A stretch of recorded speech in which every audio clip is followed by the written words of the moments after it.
The British Raj, 1858 onwards till 1947, an era that marked the all time low status of women in society because of the cultural and customary practices prevalent then. Child marriage, female infanticide, the ban on widow remarriage, the ill treatment towards widows, the ban on women's right to her own property and education, the Parda system. Women were treated like cattle. In the midst of this degenerating social fabric, in the year 1866, a baby girl, Cornella Sorabji, is born at Devlali near Nasik to Reverend Khurshid Sorabji and Forsina Sorabji. Forsina Sorabji was a Christian missionary who worked towards establishing several schools for girls in Pune. She also helped orphans and widows. After Cornella Sorabji completed her schooling, she then applied to the Deccan College for graduate studies. Then, however, she was not given the subject of her choice but was assigned the discipline of English literature with the conventional thinking that women are good in languages and arts.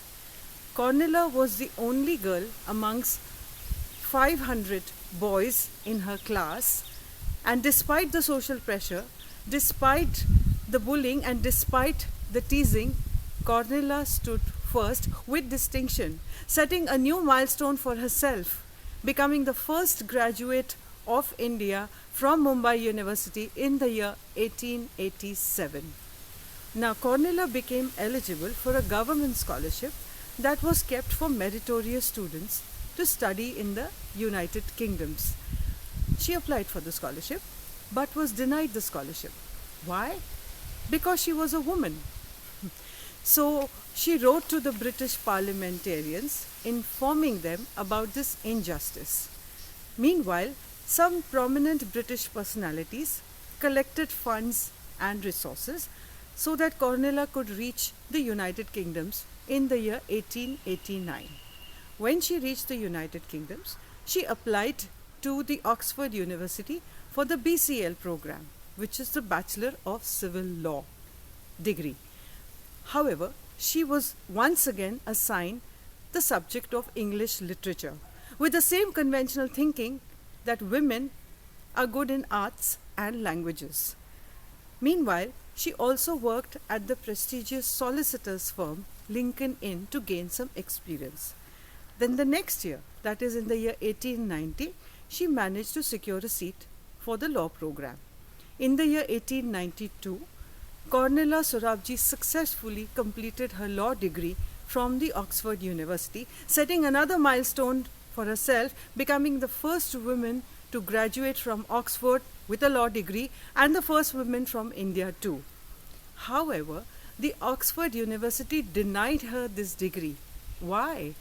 Because she was a woman. So in the year 1893, that's the subsequent year, Cornella returned to India and her struggles continued.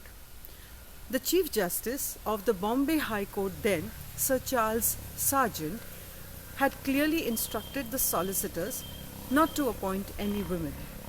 The Viceroy of British India, Lord Curzon, denied her any assistance towards enhancing her legal career, and the same was with the case of the Allahabad High Court, which was a premier high court at that time. Meanwhile, in the year 1895, Cornella appeared for the LLB program of the Bombay University, setting another milestone for herself, becoming the first woman to get a law degree in India from the Mumbai University. Now, because she had a law degree and was a lawyer now, qualified lawyer, she applied to the bar to become a member of the bar in the year 1896. The bar, however, denied her admission. Why? Because she was a woman.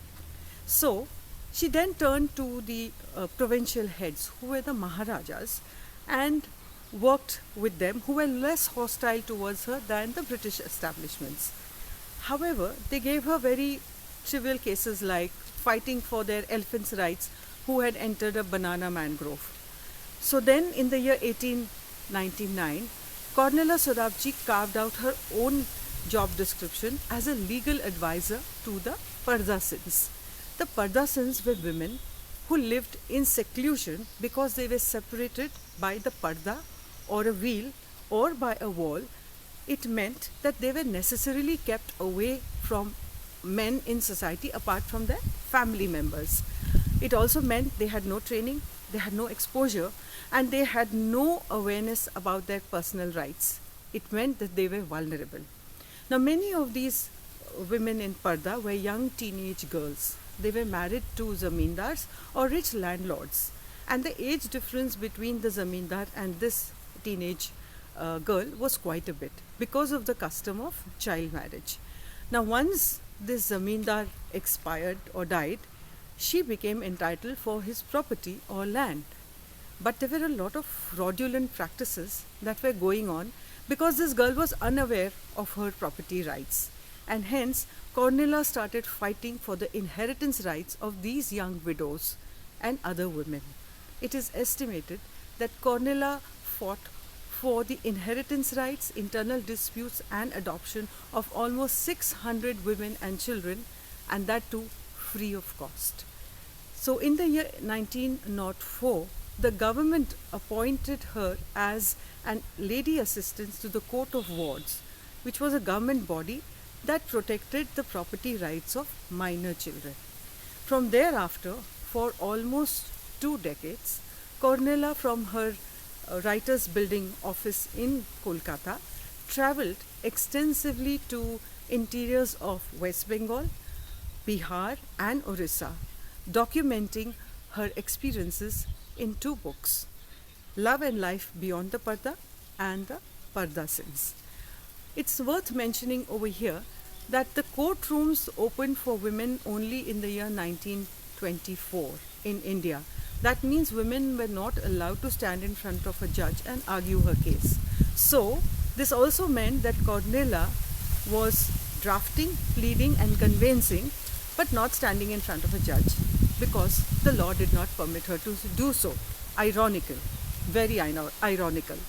Now, in the year 1909, let's move a little further, where Cornelia was awarded the Kausar-e-Hind medal, gold medal, recognizing her work. And in the year 1922, the Lincoln's Inn solicitors firm in UK invited her to be a part of the bar, which had opened up for women the previous year. So, on reaching the United Kingdoms in the year 1922, Cornelia also collected her degree from Oxford University, which she was denied 30 years ago. On returning to India in the year 1924, Cornelia set up her own office and continued to fight for the inheritance rights of women and children. It is also said that she trained some of these women to become nurses, so that they get their own identity and have some social mobility. In the year 1926, Cornelia fought against female infanticide, a writer, a social reformer, and a lawyer. Cornelia was also a member of the All India Women's Council, and she started the Bengal Social Service League for Women. In the year 1929, at the age of 54, Cornelia Sorabji retired from her legal career and returned to the United Kingdoms, where she spent the rest of her life. In the year 2012, the Lincoln's Inn, which is the solicitor's firm in the United Kingdoms, honored her by unveiling a bronze statue in her name at the prestigious Grisham Lecture Series. And in the year 2016, the Oxford University announced the Cornelia Sorabji Scholarship, which was in honor of the first women lawyer of India, where meritorious students can now go and study from India to the United Kingdoms. In the year 2016, Google came up with a doodle on her 151st birth anniversary, where it recognized her for the work that she did. A life full of struggle, a difficult life, but a life filled with courage, a life filled with passion, a life filled with patience and compassion. worth it. Thanks for watching.